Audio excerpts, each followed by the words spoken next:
Hola, ¿qué tal? Hoy nos vemos otra vez en esto que hemos dado en llamar Economía Total. Gracias por estarnos siguiendo y como siempre recuerdo dónde más nos pueden ver si quieren repetirlo también. En YouTube, en Economía Total, en Instagram, en @luisabeta y en mi perfil de Facebook.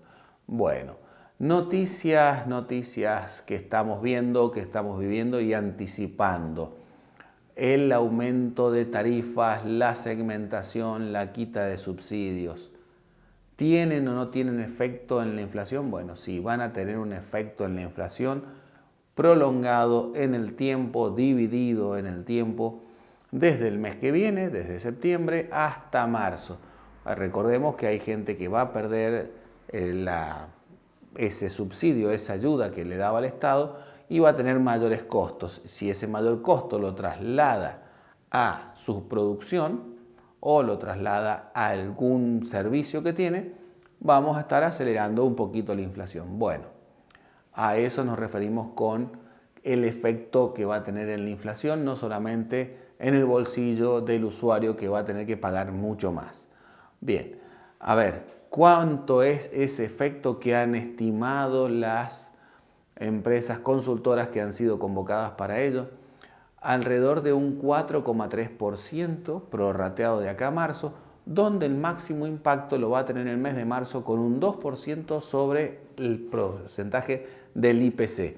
Supongamos que la inflación esté cercana a cero en marzo del año que viene, que el gobierno haya hecho todas las cosas bien, no haya emitido, el dólar no se escape, tengamos todo como corresponde, la inflación piso del mes de marzo es 2%.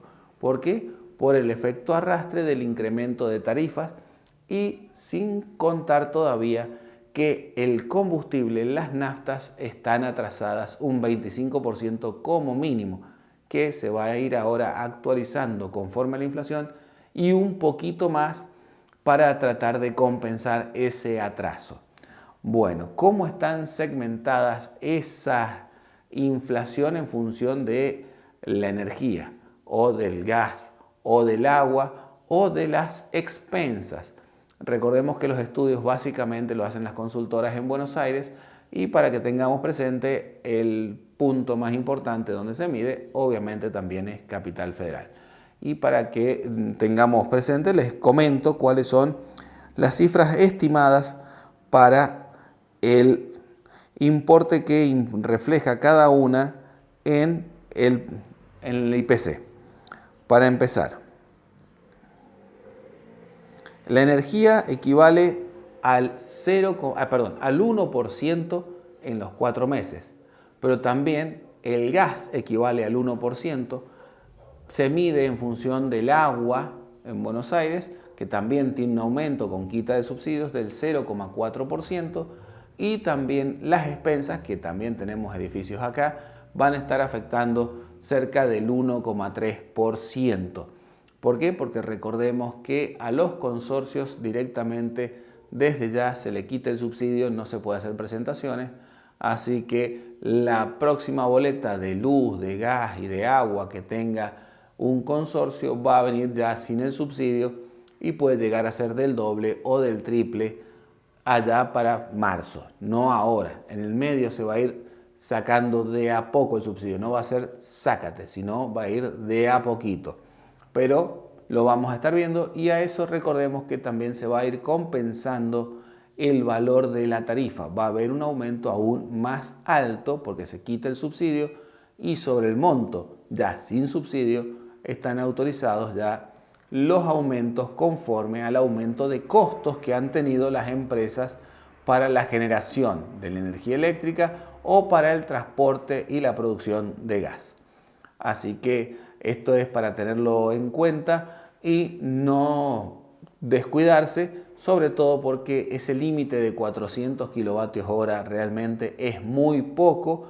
Algunos expertos han estado comentando y para el caso de San Juan, que se nos viene el verano, un aire acondicionado chico funcionando la noche solamente 8 horas, en un mes se consume casi 300 kilovatios hora y nos queda muy poquito, que es lo que consumiría la heladera más el lavarropa. Todo lo demás ya cruzaría el límite de los 400, que va por el doble y sin subsidio.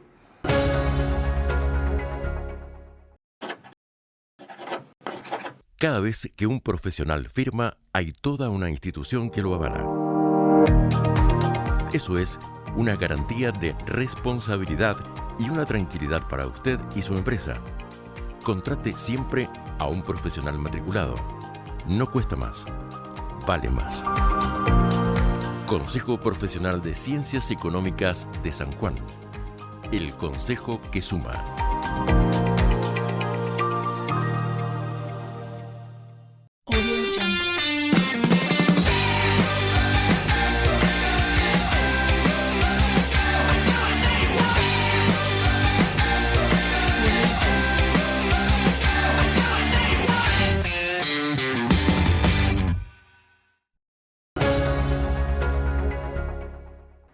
Bueno, nuestro tema internacional de hoy parece repetido, pero siempre está presente y latente en la cabeza de todos los que miran afuera qué efecto podemos tener adentro con la evolución de las tasas de interés que ordena la Fed.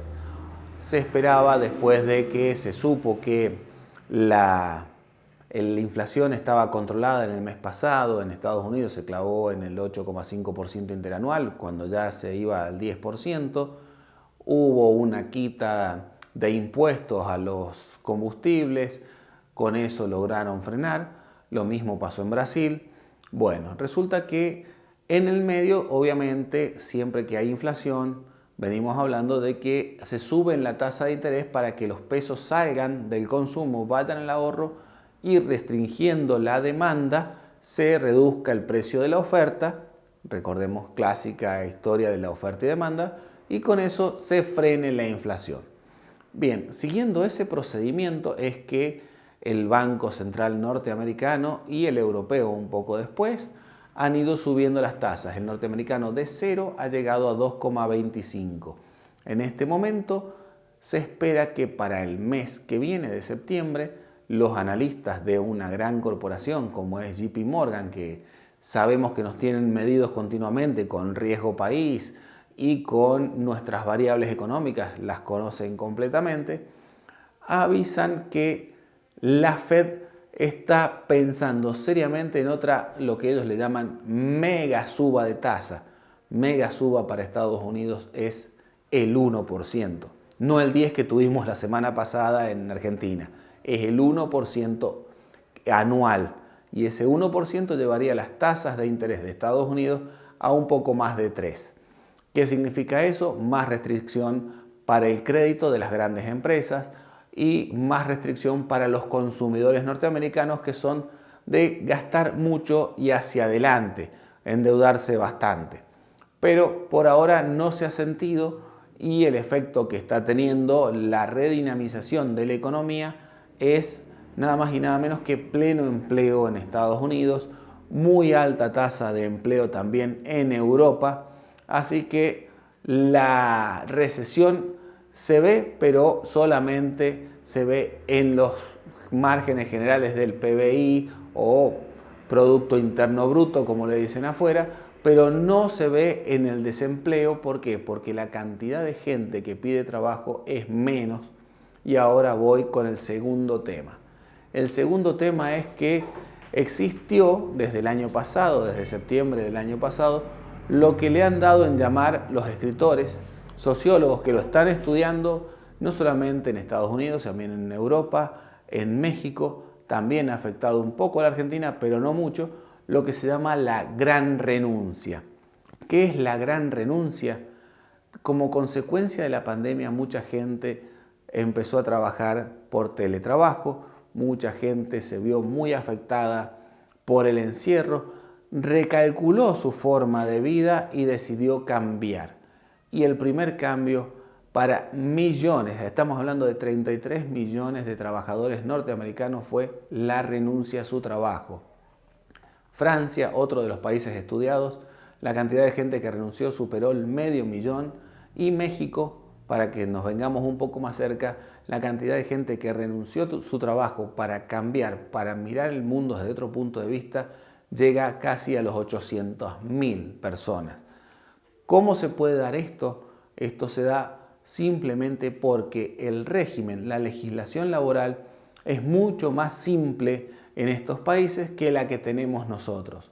Aquí uno sabe que renuncia, pero el trabajo después no es tan fácil conseguirlo de vuelta porque el empresario, antes de tomar a alguien nuevo, prefiere sostener al que tiene. ¿Por qué?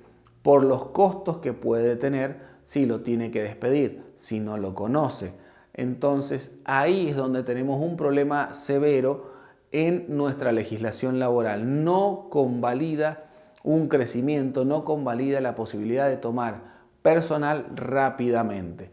Ahí espero que los legisladores vean cuál es el mejor camino que no afecte a los trabajadores que ya están en funciones, ni tampoco dañe a las empresas, sino que sea algo equilibrado. Tampoco sea que un día se levantó de mal humor el empresario y echó al personal, que eso sí es legal y está permitido en los Estados Unidos y en algunos países, en algunos, no en todos, algunos países de Europa, que se pueda despedir sin causa y sin pagar indemnización. Bueno, ¿cómo vamos con esta historia?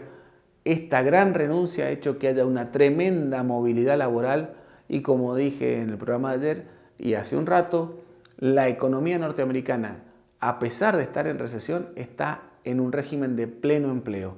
Usted está en Estados Unidos, quiere trabajar, tiene trabajo. No quiere trabajar, quiere un subsidio, va a tener el subsidio. Pero ¿qué es lo que pasa? No hay falta de espacios donde entrar a trabajar. Lo que está faltando ahora es mano de obra. Y en nuestro país lo que está faltando es mano de obra calificada para muchas actividades, especialmente las de economía del conocimiento. ¿Por qué? Porque los salarios que se pagan afuera son más altos que los nuestros y estamos teniendo una tremenda emigración de cerebros. Bueno, hasta ahí el programa de hoy.